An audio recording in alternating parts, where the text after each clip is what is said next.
It's become routine for my parents to prepare meals at 3 in the morning. Unable to contain my bemusement, I aired my grievances online. Shortly after, a user commented, "Cooking at such an unearthly hour? Surely, your parents are sustaining ghosts." 3 o'clock in the morning. Bleary-eyed and yawning, I shuffled out to use the bathroom. Once again, there were my parents in the kitchen cooking. The room was enveloped in darkness. Not a single light was on. "Mom, why are you cooking in the middle of the night again?" I grumbled. I couldn't pinpoint exactly when they started this habit, but my parents seemed to prefer cooking at midnight. It had roused me from sleep more times than I could count. My mom gave a sheepish smile and confessed, "Isn't it just old age making me hungry at night? You imp, do you think only youngsters are allowed to indulge in late-night takeout? Can't us old folks whip up our own midnight feasts?" My dad retorted with a chuckle. "Go on. Drink some warm milk and head back to bed." With that, I had no choice but to retreat to my room. But as time went on, I found myself unable to resist venting about this online. My post was barely up for a couple of minutes before the comments started pouring in. Most found my parents utterly charming, while others expressed their concerns about their nightly snacking habits. Yet among the friendly banter, one eerie comment stood out. "Goobay, your parents aren't just fond of nighttime cooking, they're raising a ghost." This peculiar comment creased my brow. Is this person just trying to stir up attention? I was about to delete the comment when the individual named Goobay messaged me directly. "Your parents must be preparing plain rice.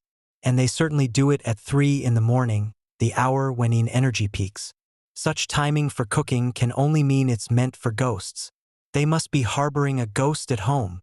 Goobay's assertion was so absurd it nearly made me laugh. What century are we living in that we still entertain talks of ghosts? Although Goobay pinpointed the exact time my parents prepared their meal, I dismissed it as coincidence. If my parents really had a ghost at home, wouldn't I have seen it by now? I argued. "Goobay, that's because the ghost only wanders after 3 in the morning, and your parents must be giving you something that ensures you sleep soundly through it. Furthermore, your parents definitely cook in darkness because they're preparing food for the ghost." Goobay even knew about my parents' habit of cooking without lights.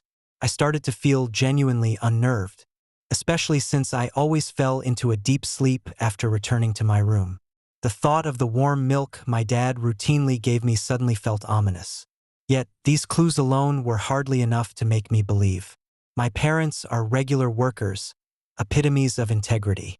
Their care for me has been nothing short of meticulous. When I was a child and bumped my head, they nearly devoted all their attention to preventing further mishaps. But tonight felt different, prompting me to vow not to drink any milk my father offered.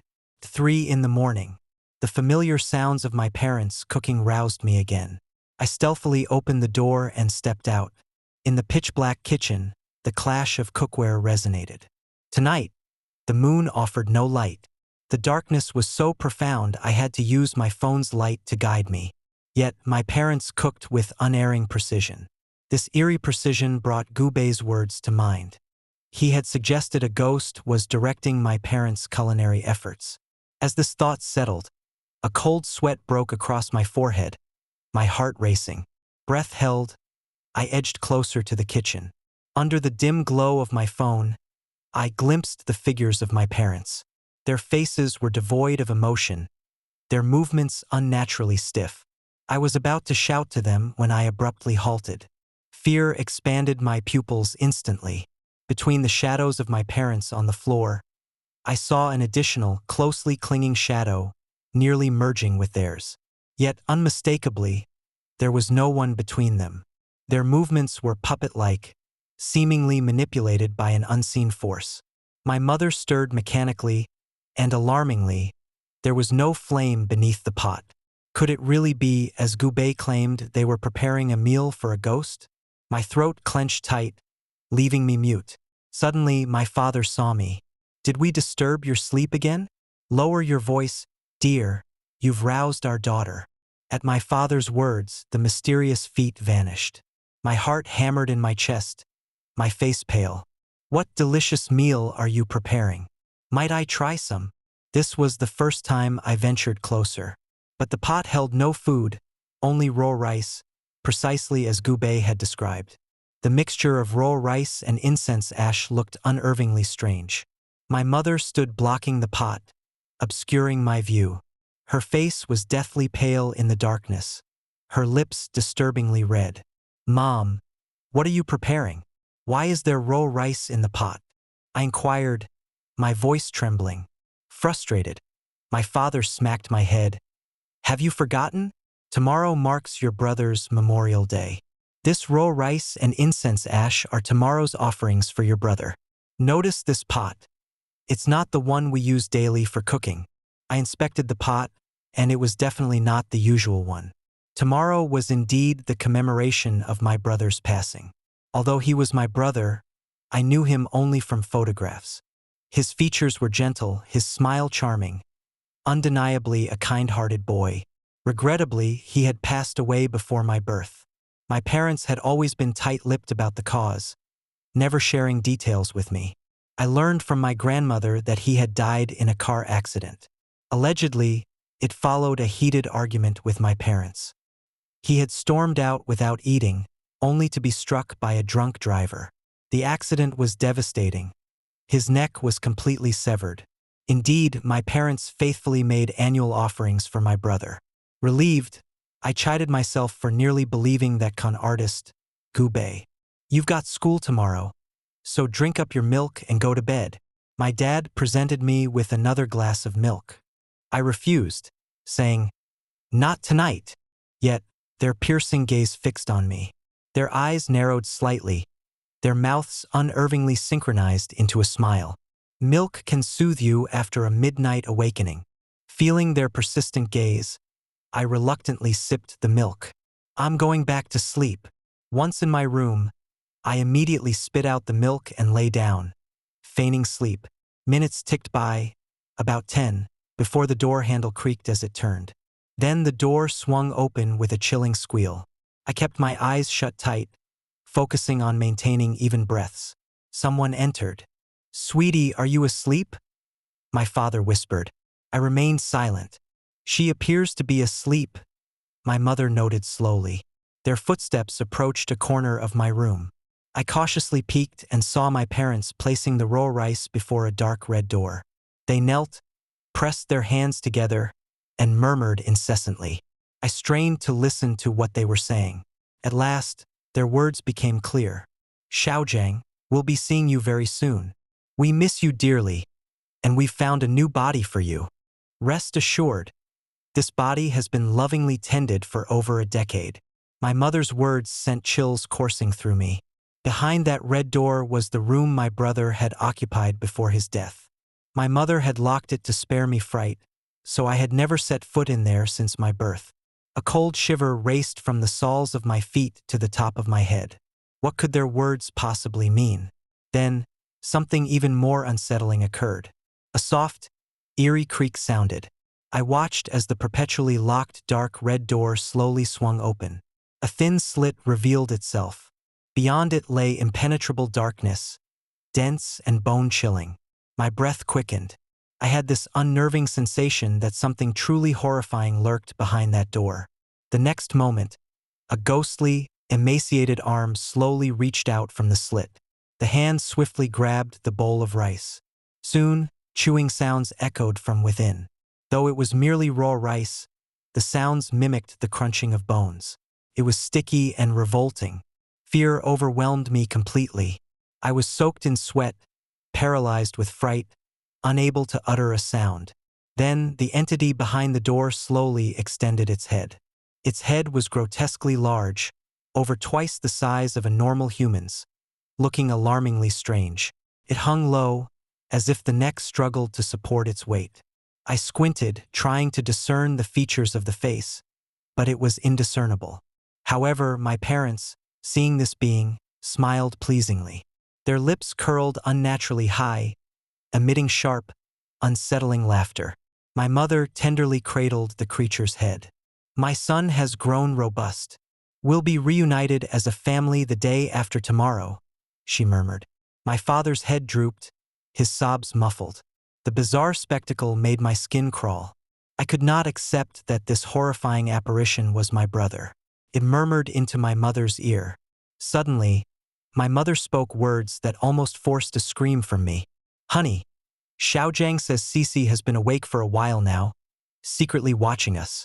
Instantly, my parents whipped their heads around, their gazes locking onto where I lay. I swiftly closed my eyes, burrowing under the covers, my fingers shaking uncontrollably. Footsteps crept closer to my bed. Then came my mother's chilling voice. "Cece, are you awake?" Her tone was sharper than usual, tinged with a sinister undertone. I kept silent, desperately hoping they wouldn't detect my pretense. My entire back was slick with cold sweat. Seems she is truly asleep. Xiaojiang is sometimes mistaken. My father stated softly.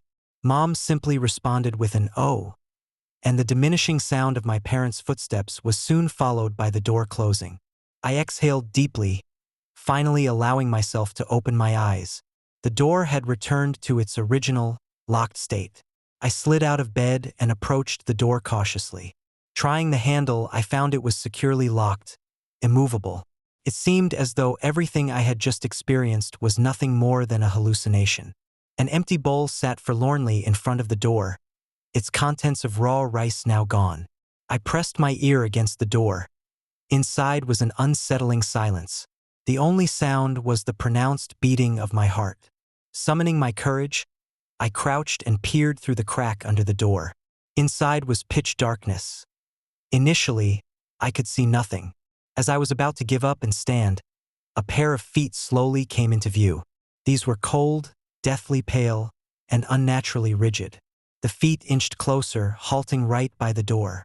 I clamped my hand over my mouth to suppress a scream. Propelled by fear, I leapt up, raced back to my bed, and cocooned myself under the covers.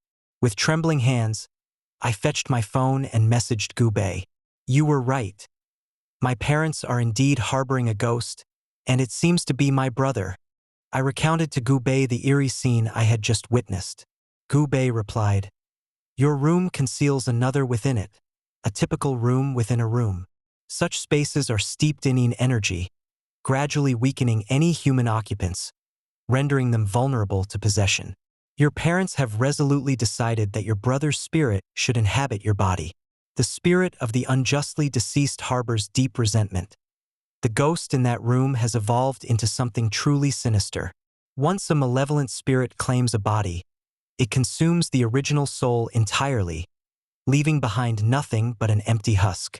It then slips into this husk, assuming its form to carry on among the living." Gubei's words prickled my skin with dread. He continued, "Your parents employ an archaic form of ghost nurturing, preparing ritualistic meals daily to bolster your brother's spirit. But one detail stands out. The empty bowl used in the offering must be removed afterward. Otherwise, the practitioners cannot depart." "Are you certain the bowl remains?" "I am positive. The bowl is indeed still there," I affirmed confidently. Gubei cautioned. "Just as I said, don't panic, but consider that your parents might still be lurking in your room." I hesitated for a mere 2 seconds before shakily reaching for my phone. I pointed it beneath the bed and captured a photograph. The image clearly showed 2 stark, unexpressive faces. Those were the faces of my parents. They hadn't left. Instead, they lay beneath my bed, eyes unnaturally wide as they watched me. A cold sweat began to bead at the tip of my nose as I sprinted toward the door. In that instant, I saw the full horror of my parents' expressions. Their heads were squeezed together as if fused, their gazes unyielding, and they whispered rapidly. I knew Cece had been awake all along. "Cece, you've seen it all, haven't you? It's no longer a secret." A moment later, I witnessed my parents emerging rapidly from beneath the bed, advancing towards me like serpents. They clutched my legs, heedless of my struggles, and hauled me toward my brother's room. The door, previously securely fastened, was now mysteriously ajar. I fought back desperately, imploring my parents to let me go. "Cece, your mother has her predicaments. Please don't hold this against her. With resolute determination, my mother dragged me into that room. She thrust me forcefully forward. I crashed to the floor, my legs stinging from the abrasion. The room was chillingly cold. Despite the summer warmth and my light nightgown, my arms bristled with goosebumps from the icy chill. The door slammed shut with a thunderous bang, enveloping me in pitch darkness. Frantically, I pounded on the wood, hoping against hope that my parents would relent and open it. Yet from the other side, their cold voices drifted through. "Cece, forgive us. Just hold on a bit longer. Everything will be resolved by tomorrow. When your brother returns, I promise to prepare your favorite dishes." Their footsteps dwindled away. Despite my cries, they grew fainter until they disappeared altogether. I gave the door several forceful kicks. It remained implacably shut. Breathless, I slumped to the ground, but thankfully, I had my phone with me. Attempting to summon help, I found my phone, which had been fully charged, now inexplicably dead. My panicked face stared back at me from the dark screen, and chillingly, a ghostly pale hand rested on my shoulder. I let out a scream and whipped my head around, but there was nothing there. Just then, my phone sprang to life. Without pausing to text Gubei, I immediately dialed the emergency services. Miraculously, the call was picked up within a second. Hearing the reassuring voice of the police officer almost made me cry. Taking a deep breath, I blurted out, "Help me. I'm locked in by my parents. They're trying to kill me." After a moment's hesitation, the officer swiftly confirmed my address. She assured me they would arrive within 10 minutes and implored me to persevere. Once off the phone, I immediately texted Gubei again. "My parents have locked me in my brother's room," but possibly Gubei hadn't noticed it yet, as there was no reply. As I awaited the police, the dim glow from my phone illuminated the unexplored room. An altar dominated the space.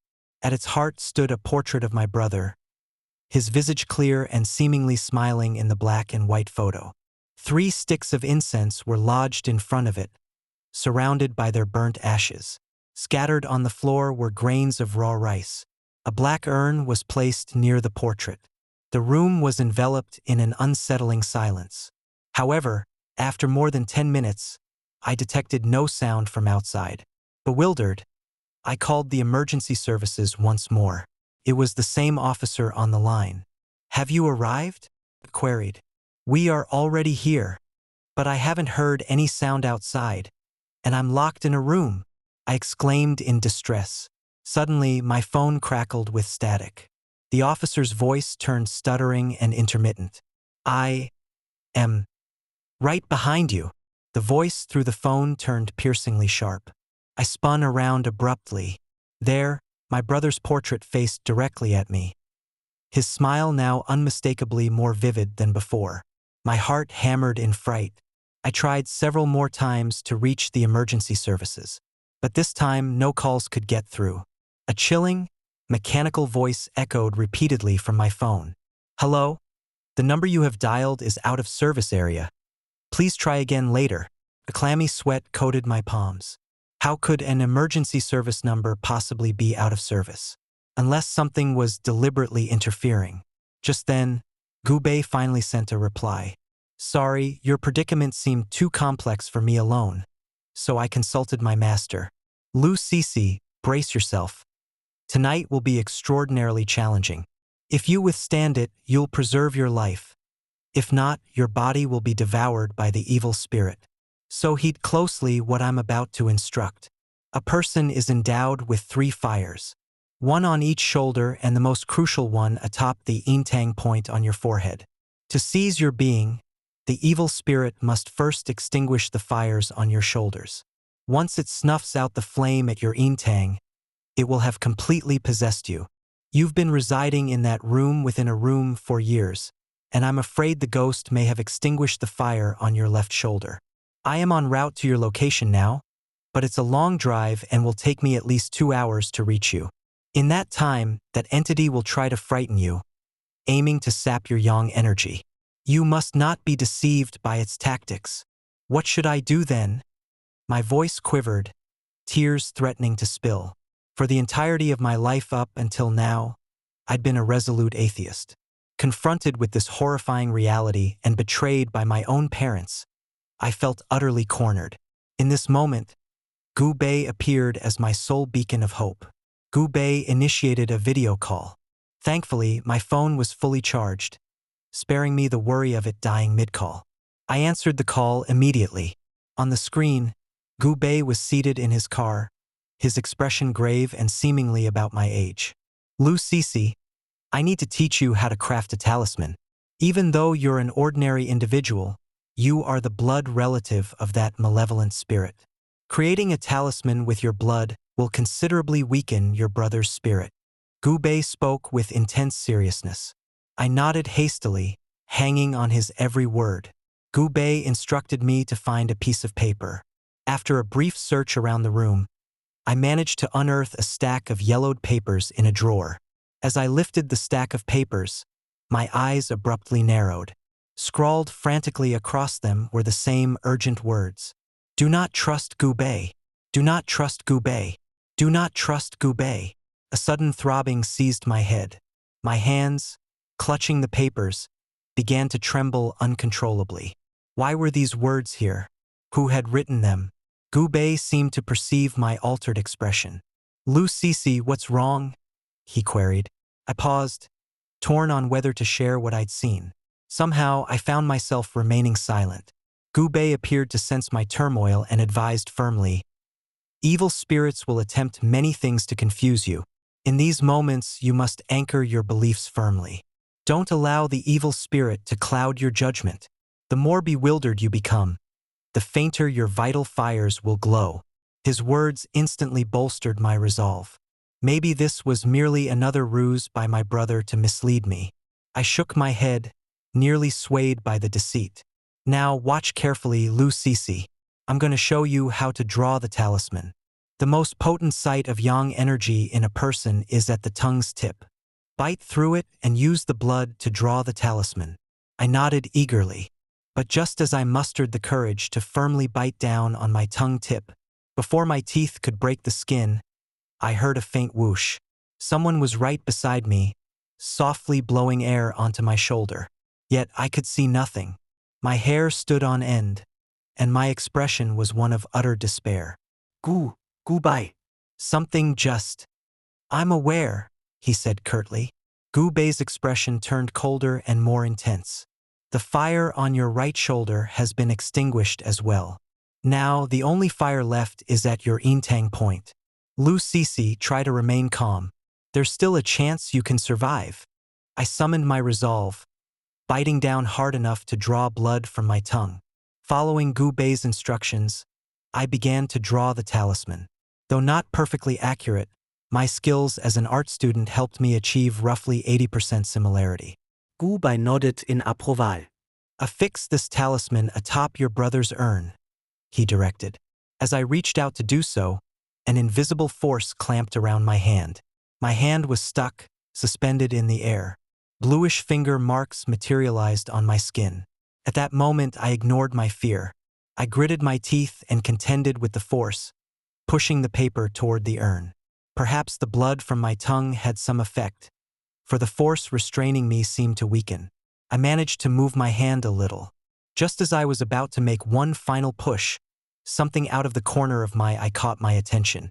Beneath the curtain by the window, a human-like silhouette had appeared, as though someone was hiding behind it. My heart thudded wildly, my throat dry as dust. The curtain bulged outwards, steadily increasing as though someone was drawing near. From behind it, a voice broke through, hoarse and jarring. It was as if a beast were clumsily attempting to form human words. Do not trust Gu Bei. Cece. Do not trust him. The voice was sporadic, broken. Suddenly, a sharp snap. I trembled in terror. The portrait of my brother on the shrine split open. Glass scattered everywhere. In that instant, the curtain fell flat, returning to normal. The apparition had disappeared. From beneath the shattered portrait, a thick, almost black stream of blood began to seep out. The air grew heavy with a sharp, metallic stench of blood. But in that instant, the force binding me evaporated. My hands were free once more. I swiftly attached the talisman to the urn. Suddenly, a bubbling noise erupted from within, reminiscent of boiling water. Lu Cece, excellently done. In the video, Gu Bei smiled, his eyes dark as night. It can no longer extinguish the flame at your brow with ease. Now, the task before you is to shatter the urn. I hoisted the urn aloft. As I was poised to break it, something alerted my parents outside. They began to pound at the door with renewed frenzy. Yet strangely, they seemed unable to open the door. Cece, please don't do this. Don't shatter the urn. Xiaozhang assured you. He won't hurt you. He merely wishes to inhabit your body, to coexist within you. Please, Cece, our actions stem from fear that you might refuse. But this is the sole opportunity to resurrect your brother. Tears cascaded down our parents' cheeks at the doorway. Their recounting shed light on the day my brother died. They had misunderstood him. They believed he had stayed up all night playing games. In truth, he gamed to scrape together some money for Mom's birthday present. In the heat of their quarrel, my brother left the house in anger, and that precipitated the tragic accident. It's entirely my fault. All my fault. If not for me, Xiaozhang wouldn't have died. Mom's cries tore at the heart. I hesitated. Gu Bei's voice rang out sharply. Lu Cece, don't be deceived. A malevolent spirit possessing a body cannot peacefully coexist with it. Smash the urn. I raised the urn high. Yet a moment later, I gently returned it to its place.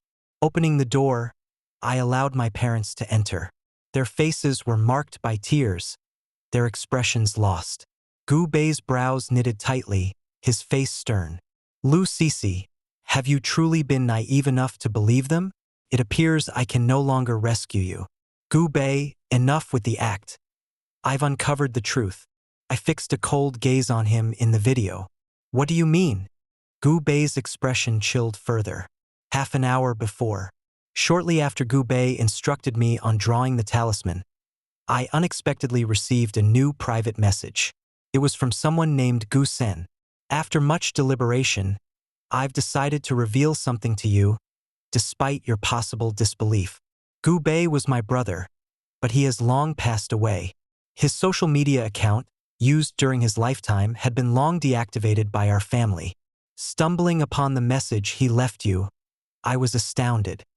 He perished in a car accident, not by being struck, but by colliding with another, and then a streetlight leading to his death. The death of my brother has always grieved us deeply, and we also harbor profound guilt for the child he struck, believed to be Lu Gang, a classmate of Gu Bei.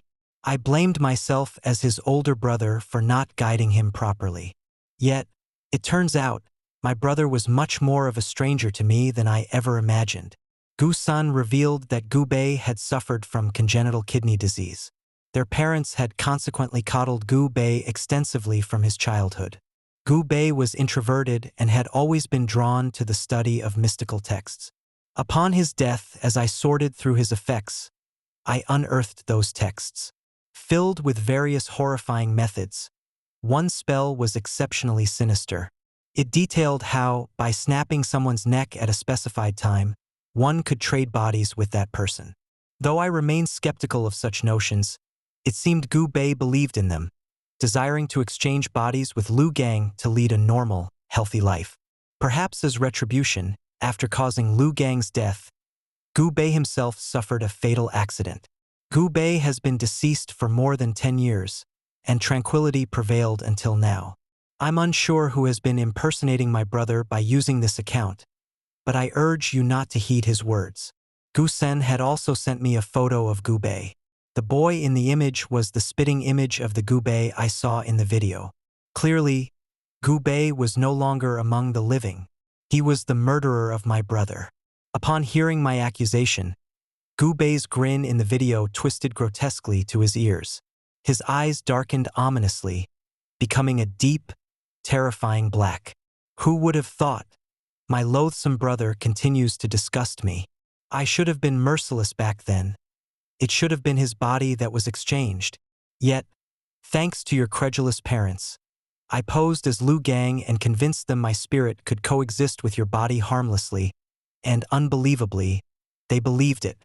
For years, they believed they were nurturing their own son, but in reality, they were nurturing me. Ha ha ha.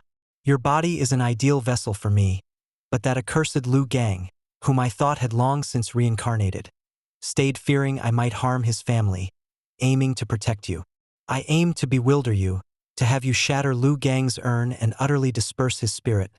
Yet Gu Sun thwarted my plans. Gu Bei erupted into maniacal laughter, his cackle sharp and malevolent. After the initial shock, my parents' faces twisted into expressions of despair and fury. We were duped by this spectral entity. We foolishly believed Xiaojiang could return, even considering letting him inhabit Cece's body. My mom covered her face, her sobs filled with helplessness. Cece, we were too naive. Forgive us. Gu Beis Laukharter sharpend, bekoming unbearablich schrill. I attempted to turn off the video, but suddenly my phone froze. Gu Bei's face pressed closer to the screen. His face expanded until it consumed the entire screen. Gu Bei's eyes bulged, glaring at me with venomous hatred. I realized he was attempting to break through the screen. I quickly threw my phone to the ground, aiming to destroy it. Seeing this, my parents rushed to assist. Just when we smashed the screen and I thought we were safe, I noticed a pair of ghostly pale hands suddenly clasping my father's neck. Those hands strangled him mercilessly. Dad's face turned a deep red, choking for air. My mom and I moved to assist, but in a flash, the hands vanished. Dad collapsed, gasping for breath, his complexion ghastly. Wife, Cece, let's flee. I know someone who can aid us. Dad seized my hand, eager to lead me away. We had barely reached the door, yet a disturbing premonition lingered within me. Not all of Gu Bei's words were deceptive. To inhabit my body, he must extinguish the last flame at my brow chakra. But my brother has been fiercely guarding me. His spirit remains in this room. He left a note explaining that his spirit serves as a counterbalance to Gu Bei. Hence, Gu Bei desperately wanted me to destroy my brother's urn.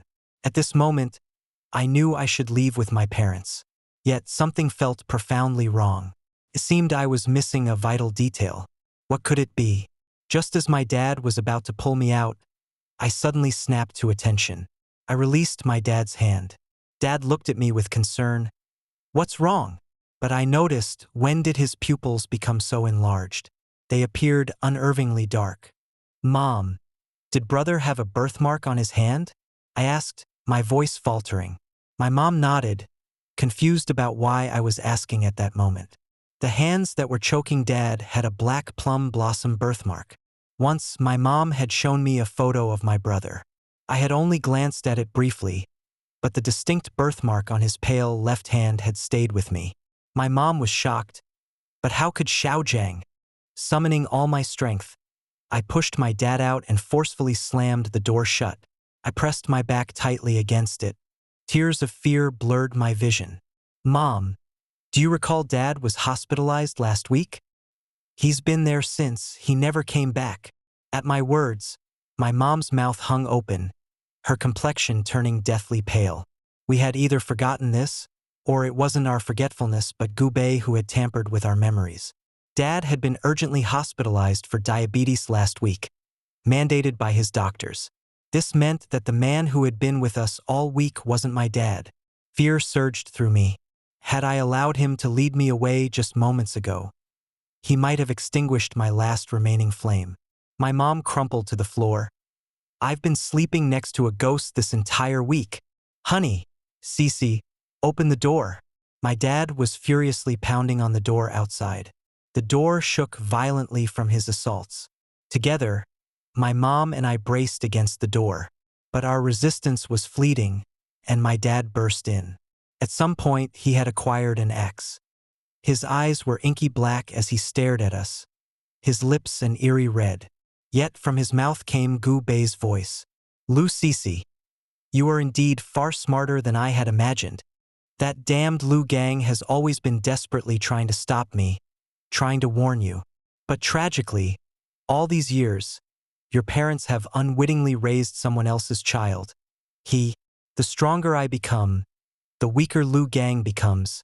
His spirit I've ripped to shreds. Hey, old fool.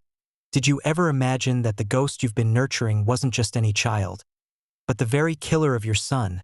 Ha ha ha. I've always envied Lu Gang. Why was he blessed with a healthy body while I was cursed from birth? My mom screamed and with eyes bloodshot, lunged at Gubei. I tried to intervene, but it was already too late. Gubei raised the axe. The next instant, the axe intended for my mom fell upon another. A spectral figure shielded her. His figure was horrendously disfigured, both hands missing. His body was littered with wounds, not a single area unmarred. He emitted a low grunt. My mom's eyes widened, tears flowing, as she exclaimed, "Xiao Jiang." I then recognized that the young man before me was my brother, whom I had never met. As Gubei had claimed, my brother's spirit had been brutally ravaged. He fiercely grasped Gubei's axe. Tears streamed down my cheeks as I gazed at my brother, longing to speak, yet words failed me. Lu Gang. On the brink of oblivion, why emerge to thwart my fortunes? Gubei, teeth gritted in malice, glowered at his brother. His brother turned a soft gaze upon me. Though his complexion was ghostly pale, his eyes sparkled with warmth.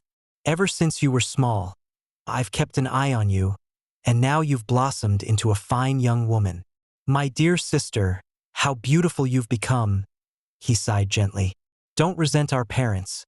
It's Gubei who led them astray. Under the dark spell of an evil spirit, they lost their rationale, wishing for my soul to share your form. But how could I ever inhabit the body of my dearly loved sister?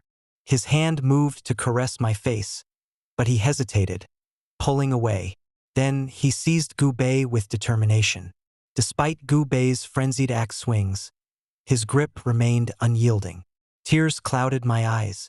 I watched as my brother, summoning all his might, entwined with Gubei, forcibly confining him within the urn. After one profound glance at us, he too submerged himself into the urn. The urn vibrated intensely. From within came the dreadful screams of Gubei. But soon tranquility resumed. Yet, a sudden hollowness echoed deep within my soul. I sensed that my brother might have vanished forever. At his grave, I laid a bouquet of flowers. Following that day, upon my father's return from the hospital, he sought the wisdom of a spiritual sage at our home. With a tone of regret, the sage shook his head. Your home bears no traces of any souls. Both have vanished. It seemed impossible that Lu Gang's soul could ever best that malevolent spirit, but perhaps it was your collective will that endowed him with the necessary strength to protect. In his final act, he sacrificed himself, extinguishing both his essence and that of the evil spirit. Lu Sisi, you were blessed with a truly remarkable brother.